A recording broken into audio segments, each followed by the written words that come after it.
नव दुर्गा में हम प्रतिमाओं की दर्शन तो करते हैं, पर हम दर्शन कम करते हैं और अपना प्रदर्शन ज्यादा करते हैं। मंदिरों में जाकर भगवान के दर्शन करते हैं, नव दुर्गा में मूर्ति रखी होती हैं देवी जी की, हम जरूर उसका दर्शन करते हैं, पर हम दर्शन कम करते हैं, अपना प्रदर्शन ज्यादा करते हैं। खुद को दिखाने के लिए जाएंगे, देखने के लिए किसी को नहीं जा सकते।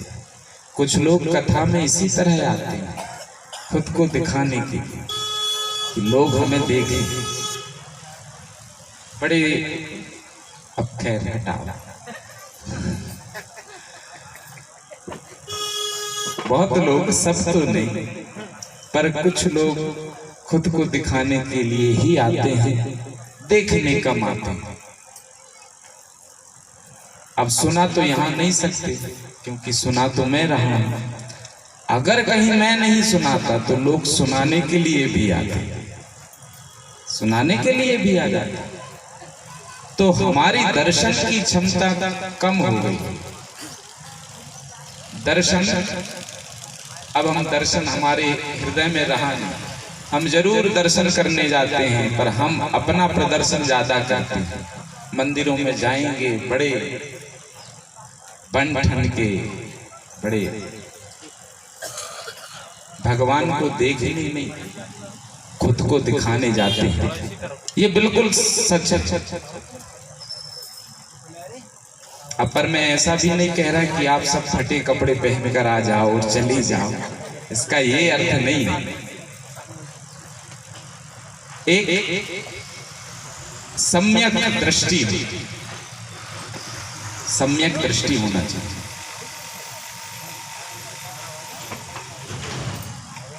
ना ज्यादा कम, ना ज्यादा सजना चाहिए, ना ज्यादा कम सजना चाहिए। एक सम्यक हो, संभाव। महाराज, हाँ, भगवान बुद्ध के पास एक शिष्य आया, और वो शिष्य छोटा मोटा नहीं था, बड़ा राजघराने का राजा था। राजघराना इतना भोग विलासी वो था कि शायद उससे ज्यादा भोग किसी ने भोगे हों।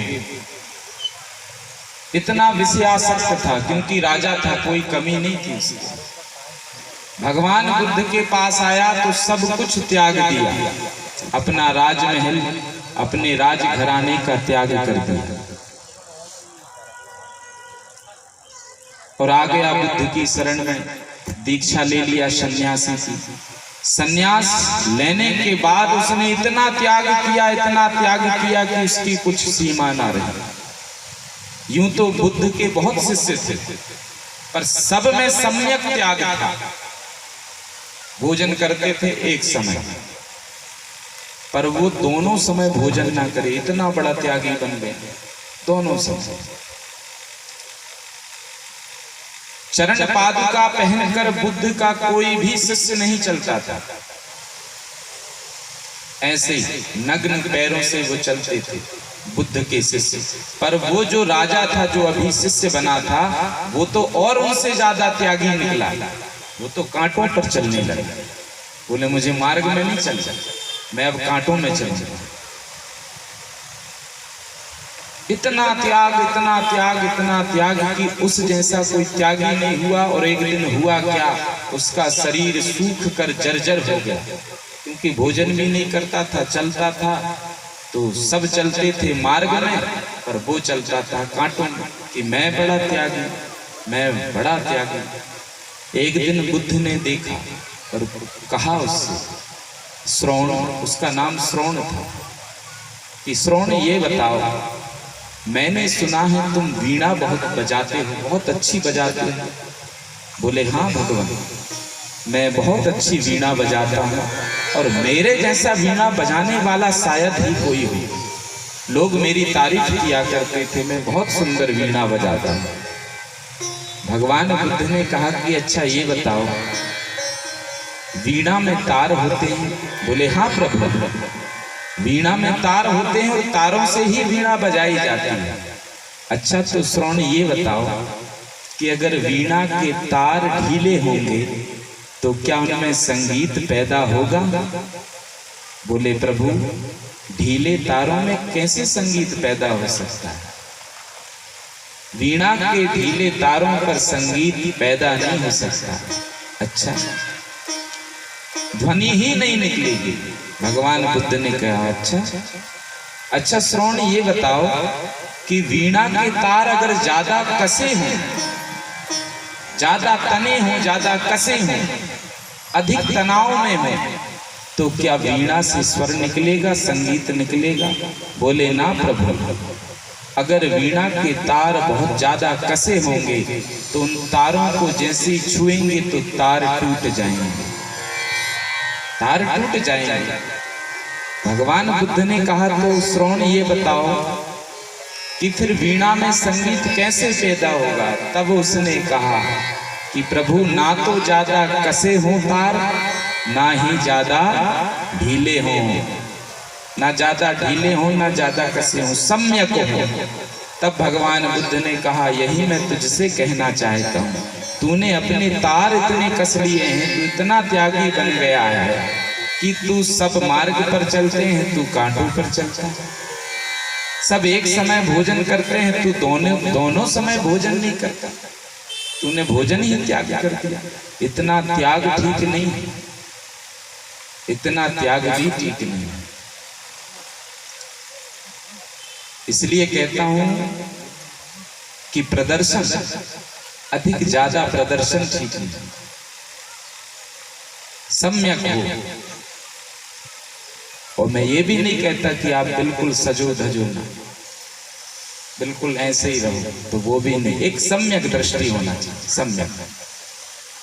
कोई अगर देखे तो ये भी ना कहे कि नहीं बहुत ज्यादा हो रहा है, कोई ये देखे तो ये भी ना कहे कि बहुत ज्यादा कम हो रहा है। ठीक ठाक बिल्कुल सम्यक दृष्टि से आप रहें, सम्यकता होनी चाहिए। तो दर्शन और श्रवण, ये दोनों कलयुग में मुख्य है। इनसे ही पाप आता है और इनसे ही पुण्य आता है। कानों से पाप, आंखों से पाप, इन्हीं आंखों से पुण्य और इन्हीं कानों से पुण्य और पाप। ये दोनों आंख कान का विषय है, पुण्य और पाप। जिस दिन ये दोष निकल जाएगा हमारा कि हम सबकी सुनेंगे, सुनाएंगे नहीं, सबको देखेंगे दिखाएंगे नहीं, उस दिन समझो कि आपका जीवन सफल हो गया। सुनाने का दोष जिस दिन खत्म हो गया, उस दिन जीवन सफल हो गया। देखने का, दिखाने का, खुद को दिखाने का दोष जिस दिन निकल गया, उस दिन जीवन सफल हो गया। और देखना, अगर ये दो दोष जिन पर हैं, देखना, दिखाना और सुनाना, ये दो दोष जिन पर हैं, तो उनका कुछ नहीं हो सकता। उनको बड़े से बड़ा गुरु मिल जाए तब भी वो खुद का भला नहीं कर सकते, कितना ही बड़ा गुरु मिल जाए। अब गुरु मिलेगा भी तो वो सुनाएंगे, गुरु को सुनेंगे थोड़ी, तो गुरु फिर कैसे उद्धार करेगा? अगर ये दो दोष नहीं निकले हृदय से, सुनना, सुनाना और दिखाना, तो कितना ही बड़ा गुरु मिल जाए आपको, ये आपका जीवन सफल नहीं हो सकता। ये दो दोष जब तक हो, ये दो दोष जब तक आपके अंदर है, तब तक आपके पास कितने ही गुण हो, कितने ही गुण हो, वो सब अवगुण में बदल जाएंगे। अगर ये दो दोष आपके अंदर हैं तो आप कितने ही गुणवान हो, पर आप अवगुण ही कहलाएंगे, अवगुणी, अवगुण। व्यक्ति जब तक स्वयं का भला नहीं करना चाहेगा, तब तक उसका भला कोई नहीं कर सकता, कोई नहीं, ना कोई गुरु और ना कोई भगवान। जब तक आप स्वयं का भला नहीं करना चाहेंगे, तब तक कौन भला करेगा? कोई भला नहीं कर सकता। कलयुग में ये दो दोष हैं, इन दोषों को आप इन दोषों से बचकर चलें, इन दोषों से हटकर चलें। ब्रजवासियों को कल भगवान ने कर्म का उपदेश किया कि कर्म करो, कर्मण्येवाधिकारस्ते मा फलेषु कदाचन। कर्म करते जाओ और फल की इच्छा मत करो। तुम जैसा करोगे वैसा मिलेगा। अच्छा, कुछ कहते हैं, कुछ लोग कहते हैं, कुछ लोग कहते हैं कि देखो बहुत से लोग ऐसे होते हैं दुनिया में जो बड़े कुकर्मी होते हैं, बड़े कुकर्मी, कर्महीन, कर्महीन को कुकर्मी कहते हैं, बहुत कुकर्मी। पर देखो कितने मालदार होते हैं, कितना धन होता है उनके पास, काम बड़ा गंदा करते हैं, शराब का ठेका चला रहे हैं, ये कर रहे हैं, वो कर रहे हैं, पर देखो उनके पास कितना धन होता है, कितनी संपत्ति होती है, वो कितने सुखी होते हैं, ऐसा हमको लगता है। पर ध्यान रखिएगा, कबीर साहब कहते हैं कि ये साहब बाजार है, बाजार, यहाँ खोटा सिक्का भी चल जाता है, खोटा सिक्का भी चलता है, ये तो बाजार है, खोटा सिक्का भी चलता है यहाँ। पर खोटा सिक्का कब तक चलेगा? चलता है तो अधिक से अधिक चलता है, ज्यादा से ज्यादा चलता है। आपके पास अगर कोई खोटा सिक्का आ जाए तो आपको उसे निकालने की पड़ती है कि कैसे भी हम दूसरों को दे दें, कैसे भी हम दूसरों को दे दें, क्योंकि आपको पता ये चलने वाला नहीं है। तो आपके पास आता है खोटा सिक्का, तो आपको अपनी जेब से निकालने के लिए आपका मन रहता है कि जितने जल्दी हो सके इस खोटे सिक्के को यहाँ से हटाएं। तो ऐसे ऐसे कर कर वो चल जाता है, पर बहुत कम दिन तक चलता है, बहुत कम दिन तक। एक समय ऐसा आता है कोई व्यक्ति उसे मिलता है तो जेब से निकाल कर फेंक ही देता है उसे, बहुत कम दिन। तो जो कर्महीन है, जो बुरे कर्म करते हैं, बुरा करते हैं, वो कुछ ज्यादा दिन तक नहीं टिक पाते, ज्यादा दिन तक नहीं होते, बहुत कम दिनों के लिए, बहुत अल्प समय के लिए उनका अस्तित्व होता है, वो ज्यादा दिन नहीं चल पाता। इसलिए सत्कर्म ही श्रेष्ठ है, सत्कर्म का मार्ग ही श्रेष्ठ है। कर्म की शिक्षा ब्रजवासियों को भगवान ने दी। कल आपने कथा सुनी थी, गिरिराज का पूजन और फिर परिक्रमा भगवान गिरिराज की सारे ब्रजवासियों ने की। 56 प्रकार के भोग पदार्थों को लाकर ब्रजवासियों ने रख दिया और अब भगवान से कह रहे हैं कि अब चलो वो दूसरी शर्त जो थी गोविंद, दूसरी शर्त जो आपने कहा था, हमने कहा था कि तेरे गिरिराज भगवान को प्रकट होकर के भोजन ग्रहण करना पड़ेगा, भोग ग्रहण करना पड़ेगा। अब समय आ गया है, तेरे गिरिराज भगवान कहीं दिख नहीं रहे हैं, ये 56 प्रकार का भोग रखा पड़ा है, अब तू बुला अपने गिरिराज भगवान को। भगवान ने भी कहा, कृष्ण ने कहा कि देखो मैं बात करता हूँ भगवान से, वो प्रकट होके आपका भोग लगाएंगे। ब्रजवासियों ने कहा कि ठीक है, तू बात कर। बोले 2 मिनट के लिए आंखें बंद करो, 2 मिनट के लिए सब आंखें बंद करो। सारे ब्रजवासियों ने, सखाओं ने आंखें बंद कर ली और जब आंखें बंद की तो भगवान स्वयं चतुर्भुज रूप होकर गिरिराज पर्वत के ऊपर खड़े हो गए, एक विशाल रूप धारण करके, 4 हाथ लगा करके स्वयं भगवान एक रूप में, और एक रूप में सखाओं के साथ हैं और एक रूप में स्वयं गिरिराज पर्वत के ऊपर खड़े हो गए। और अब कहा कि आंख खोल लो, भगवान प्रकट हो गए हैं, बोलिए गिरिराज भगवान की जय। बोले ये देखो सामने भगवान है। 56 प्रकार के भोगों का भोग लगाया गया और वो गिरिराज भगवान जो थे वो उन 56 प्रकार के भोगों का चारों हाथों से पान कर रहे हैं, ग्रहण कर रहे हैं चारों हाथों से। एक सखा बोला कि कन्हैया, हमको लगता है कि तुम्हारा ये जो भगवान है यहाँ पर्वतों पर बहुत दिन से होगा, तो बड़ा भूखा है, इतने जल्दी जल्दी और चार हाथ से ग्रहण कर रहा है, बहुत भूखा, ये तो हमारे लिए कुछ छोड़ेगा नहीं। अरे हमको भी तो थोड़ा थोड़ा हमें भी मिलना चाहिए, पर ये तो इतना भूखा है कि इसके चार हाथ चल रहे हैं, चार हाथों से ये भोग ग्रहण कर रहा है। और एक बोला कि एक बात और हमें कहनी है। भगवान बोले, क्या कहना? पता नहीं क्यों इस तेरे भगवान का और तेरा मुख लगभग एक जैसा लग रहा है, एक जैसा लग रहा है। जैसी उसकी आंखें हैं वैसी तेरी आंखें,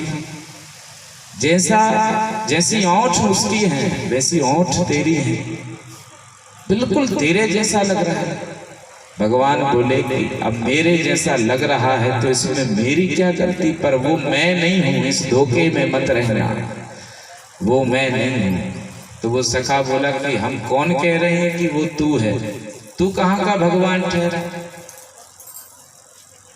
तू कहाँ का भगवान? हम तो ये कह रहे हैं कन्हैया कि वो लगभग तेरे जैसा प्रतीत होता है, तेरे जैसा लगता है। 2 दिन तक 3 दिन तक गिरिराज भगवान ने उन भोगों का ग्रहण किया, 2 दिन तक गिरिराज भगवान। नारद पहुंच गए इंद्र के पास और इंद्र को भड़काने लगे। इंद्र बोले, क्या? बोले, देखो वो अभी आया है वृंदावन में, 11 साल का है, 11 वर्ष का, तुम्हारा पत्ता साफ कर दिया। ब्रजवासी कई वर्षों से तुम्हारा पूजन करते थे, पर देखो आज उसकी बुद्धि तुम्हारा ही पत्ता साफ कर दिया और खुद 4 हाथ लगाकर बैठ गया है गिरिराज पर्वत पर, और गिरिराज भगवान बनकर के खुद ही पूजन करा रहा है, खुद का पूजन करा रहा है, तुम्हारा पत्ता साफ। इंद्र बड़ा नाराज हुआ, बड़ा नाराज। बोले, वो 11 वर्ष का बालक, क्या मुझ जैसी शक्ति उसके पास है? देखता हूं। संवर्तक नामक मेघों को बुलाया है, संवर्तक नामक बादलों को। ये ऐसे बादल नहीं है, ऐसे वैसे बादल नहीं है, ये संवर्तक नाम के मेघ। इनका काम ही है केवल मूसलाधार बारिश करना, मूसलाधार बारिश। जैसे कल हो रही थी, कल जैसे मूसलाधार बारिश हो रही थी, ऐसे ये संवर्तक नामक मेघों को जब इंद्र ने कहा कि जाओ ब्रज क्षेत्र में इतना बरसो कि पूरा ब्रज क्षेत्र डूब जाए, पूरा ब्रज डूब जाए, इतना बरसना। वो संवर्तक नामक मेघ गए और उन मेघों ने बरसना शुरू किया।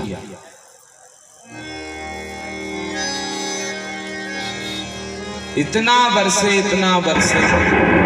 कि पूरा ब्रज क्षेत्र डूब गए।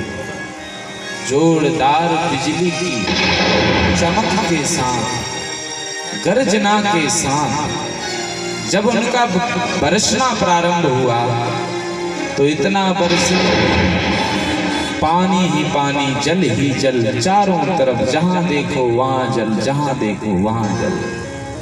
दौड़ कर गए ब्रजवासी शरण में भगवान की ओर कहा कि अब जो एक और शर्त थी उसको भी पूरा करो। एक और शर्त तुमने कहा था, हमने कहा था कि अगर हमारी इस पूजन से इंद्र महाराज कुपित हो गए तो कन्हैया रक्षा तुमको ही करनी पड़ेगी, तेरे भगवान को ही रक्षा करनी पड़ेगी हमारी। चलो अब उस शर्त का भी अवसर आ गया है, उसको भी पूरी करो। भगवान ने कहा कि मैं कौन होता हूं पूरी करने वाला, मैं कौन होता हूं पूरी करने वाला। पूरे ब्रजवासी घबरा गए। बोले बात तो हुई थी कि तेरे गिरिराज भगवान इंद्र जब कुपित होगा तो तेरे गिरिराज भगवान हमारी रक्षा करेंगे, और अब तू अपनी बातों से बदल रहा है। तू कहता है कि मैं कौन होता हूँ रक्षा करने वाला। भगवान कहते हैं भाई मैं ये थोड़ी कह रहा हूँ कि रक्षा नहीं होगी, रक्षा होगी, पर जाना तो पड़ेगा ना, गिरिराज भगवान से ही कहना पड़ेगा। कोई मैं थोड़ी हूँ गिरिराज भगवान की मैं तुम्हारी रक्षा कर, बात तो गिरिराज भगवान से ही करनी होगी। तो चलो उनकी शरण में चलते हैं। सारे ब्रजवासी कृष्ण को लेकर गिरिराज पर्वत के समक्ष गए। समकक्ष होते हुए फिर भगवान ने कहा कि 2 मिनट फिर से आंखें बंद करो, बात करनी है भगवान से। फिर कहा कि हाँ बात होगी। बोले क्या बोला? बोले बोला कुछ नहीं है, कहा है कि ये पर्वत सब मिलकर के उठा लो गिरिराज, तुम्हारी रक्षा हो जाएगी। वो ब्रज सखाएं बोलने लगी कि तू पागल हो गया, इतना बड़ा पर्वत, इतना विशाल पहाड़ भला कैसे उठाएंगे हम?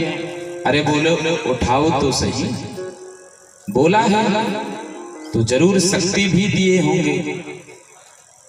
चलो तो सब लाठी लेकर के, कोई लाठी लिया कोई कुछ लिया, सब ब्रजवासी भगवान आए और फिर उस गिरिराज पर्वत को अपने बाएं हाथ के बाईं उंगली, जो सबसे छोटी उंगली होती है, उसके नख से भगवान ने गिरिराज पर्वत को उठाया है। और फिर गोप ग्वाल भी अपनी अपनी लाठी को लेकर के उस पर्वत के आसपास खड़े हो गए। बाएं हाथ की बाईं उंगली, सबसे छोटी उंगली के नख से गिरिराज पर्वत धारण किया, उठाया है। बोलिए गिरिराज भगवान की जय। और फिर सब ब्रजवासी उस गिरिराज पर्वत के नीचे सबने शरण ली। और भगवान शेषनाग जो है, जब देखा तो शेषनाग ने भी उस पर्वत के अगल बगल एक परिधि का निर्माण किया कि यहाँ से जल का प्रवेश ना हो, तो कुंडली मारकर उस गिरिराज पर्वत के आसपास एक परिधि का, एक व्रत का निर्माण किया, कुंडली मारकर कि जल यहाँ प्रवेश ना करे। इसलिए गाते हैं एक भजन,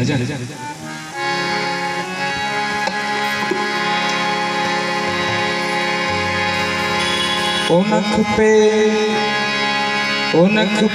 गिरवर लियो उठाए, कन्हैया मेरो बारो। नख पे गिरवर लियो उठाए, कन्हैया मेरो बारो। नख पे गिरवर लियो उठाए, कन्हैया मेरो बारो।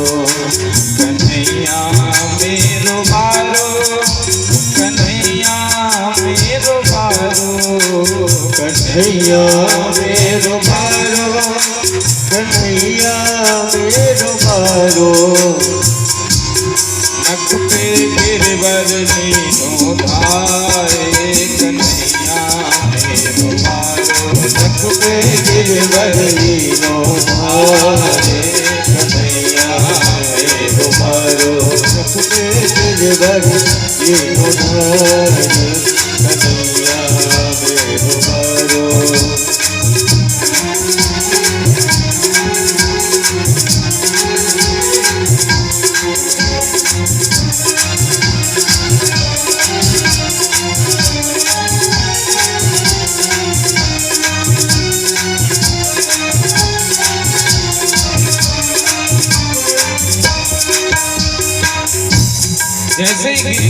उठाया है तो यशोदा माँ कहने लगी, देख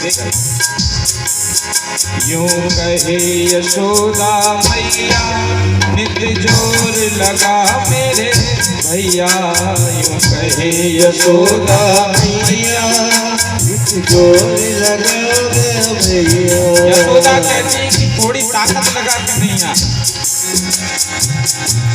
थोड़ी ताकत लगा, थोड़ा जोर लगा।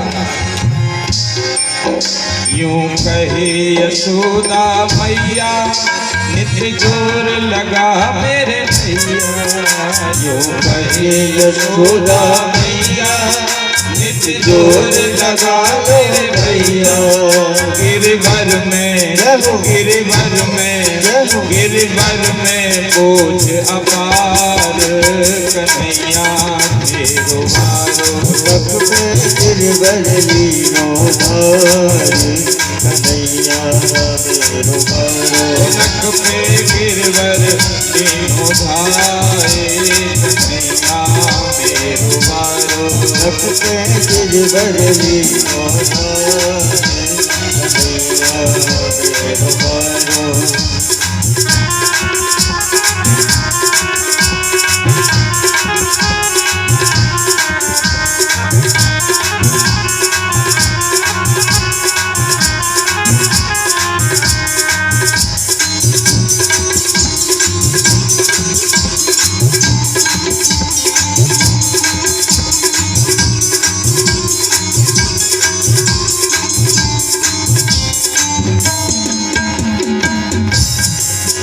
लाला की नरम कलैया कहीं मुरक न जाए बाकी कैया, लाला की नरम कलैया मुरक न जाए कलैया, लाला की नरम कलैया कहीं मुरक न जाए बाकी कैया, लाला की नरम कलैया कहीं मुरक न जाए भैया।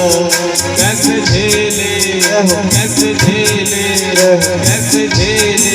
इतनो भार कन्हैया मेरो मारो, नख पे गिरवर लीनो धारे कन्हैया मेरो मारो, नख पे गिरवर लीनो धारे कन्हैया मेरो मारो, नख पे गिरवर लीनो धारे कन्हैया मेरो मारो।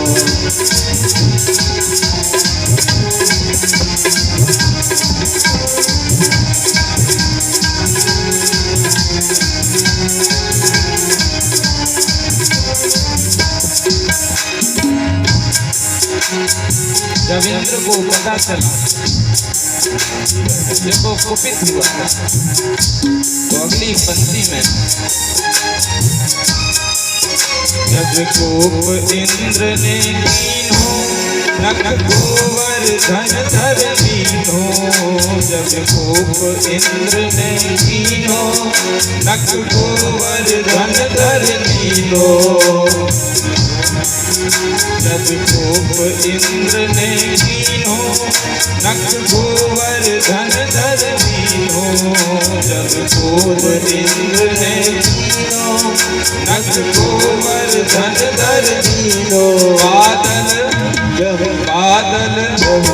बादल बरस बरस गए भार कन्हैया मेरो मारो, नख पे गिरवर लीनो धारे